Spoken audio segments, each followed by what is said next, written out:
Breaking news మాజీ మంత్రి విడుదల రజనీపై ఏసీబీ అధికారులు కేసు నమోదు చేశారు. వైసీపీ హయాంలో రజనీ ఒక స్టోన్ క్రషర్ యజమానిని బెదిరించి డబ్బులు వసూలు చేశారన్న ఆరోపణల కారణంగా కేసు నమోదు చేశారు.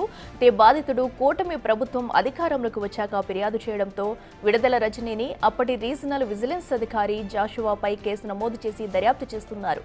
ఈ కేసులో A1 గా రజనీ, A2 గా జాషువాను చేర్చారు.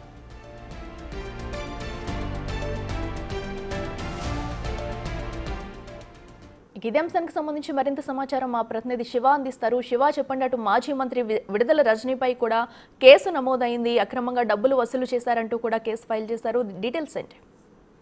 మొత్తం చూసుకుంటే విడుదల రజనీ వైఎస్ఆర్సీపీలో ఆరోగ్య శాఖ మంత్రిగా పనిచేసిన విడుదల రజనీపై కూడా ఏసీబీ అధికారులు కేసు నమోదు చేసి దర్యాప్తు చేస్తున్నారు. వాస్తవానికి 20 రోజుల క్రితమే రజనీపై కేసు నమోదు చేసేందుకు అధికారులు సిద్ధమయ్యారు. అయితే ఆమె మాజీ మంత్రి, అలాగే ఒక ఐపీఎస్ అధికారి దీంట్లో నిందితులుగా ఉన్న నేపథ్యంలో గవర్నర్ అనుమతి కోరుతూ కూడా గవర్నర్ కి లేఖ రాశారు. గవర్నర్ నుంచి అనుమతి రావడంతో నిన్న సాయంకాలం విడుదల రజనీ, అలాగే అప్పటి ఐపీఎస్ అధికారి జాషువా, అలాగే విడుదల రజనీ మరిది గోపీనాథ్, పిఏ రామకృష్ణాలపై కూడా A1, A2, A3, A4 గా కేసులు నమోదు చేశారు. దాదాపుగా 220 కోట్ల రూపాయల 2,20,00,000లకు సంబంధించి బలవంతంగా బెదిరింపులకు పాల్పడి అక్రమాలకు పాల్పడ్డారని చెప్పి కూడా ఆరోపణ రావడం జరిగింది. బాలాజీ స్టోన్ కర్షన్స్ వారిని బెదిరించారని చెప్పి ఫిర్యాదులు వచ్చాయి. దీంట్లో దాదాపుగా అప్పట్లో విజిలెన్స్ ఎస్పీకి 10 లక్షలు, ఆమె పిఏ రామకృష్ణకి 10 లక్షలు, అలాగే ఆమె మరిదికి సంబంధించి 2 కోట్ల రూపాయల దాకా ఇచ్చినట్లు కూడా ఆరోపణలు వచ్చిన నేపథ్యంలో ఈ కేసుని సమగ్రంగా విచారణ చేయాలని చెప్పి ప్రభుత్వం విచారణకు ఆదేశించింది. ఇప్పటికే విజిలెన్స్ అండ్ మానిటరింగ్ కమిటీ విచారణ పూర్తి చేయడంతో ప్రభుత్వం ఏసీబీకి బదలాయించింది. ఏసీబీ ఇప్పటికే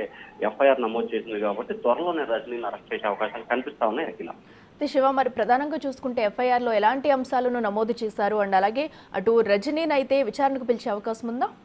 అంటే ఖచ్చితంగా ఈ వ్యవహారానికి సంబంధించి కూడా కూటమి ప్రభుత్వం అధికారంలోకి వచ్చిన తర్వాత ఆమెపై ఇప్పటికే కొన్ని కేసులు కూడా నమోదైన పరిస్థితి కనిపిస్తుంది. సో వీటికి సంబంధించి కూడా ఎఫ్ఐఆర్ లో ఏదైతే బాలాజీ స్టోన్ కర్షన్స్ కి సంబంధించిన యజమానులు ఫిర్యాదు చేశారో ఆ ఫిర్యాదు చేసిన అంశాలను ఎఫ్ఐఆర్ లో నమోదు చేశారు. ఎఫ్ఐఆర్ ను బేస్ చేసుకుని కూడా ఈ 2-3 రోజుల్లో ఖచ్చితంగా కూడా విడుదల రజనీని, ఆమె మరిది గోపిని, ఎస్పీని, జాషువాని విచారణకు పిలిచే అవకాశం అయితే కనిపిస్తా ఉంది. అఖిల, రైట్ శివ, థ్యాంక్ యూ.